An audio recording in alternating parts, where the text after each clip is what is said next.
তারুণ্যের শক্তিতে ভর করে 5 আগস্টের পরে নতুন বাংলাদেশ গঠন সম্ভব হয়েছে বলে জানিয়েছেন শিল্প উপদেষ্টা আদিলুর রহমান খান। সকালে পূর্বাচলের বাংলাদেশ চায়না ফ্রেন্ডশিপ এক্সিবিশন সেন্টারে BGMEA university of fashion and টেকনোলজির দ্বিতীয় সমাবর্তন অনুষ্ঠানে বক্তব্য রাখেন তিনি। উপদেষ্টা বলেন, তরুণ সমাজই পথ দেখিয়েছে কিভাবে নতুন বাংলাদেশ গড়ে উঠবে। বাংলাদেশ আর কখনো তার আগের জায়গায় ফেরত যাবে না বলেও মন্তব্য করেন উপদেষ্টা। আপনারা তৈরি করে দেবেন বাংলাদেশ কিভাবে গড়ে উঠবে। বাংলাদেশ আর কখনোই আগের জায়গায় যাবে না।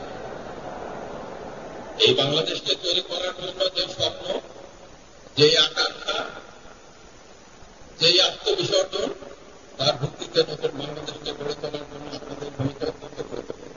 অনুষ্ঠানে বাংলাদেশের রাষ্ট্রপতি প্রদত্ত ক্ষমতা বলেন,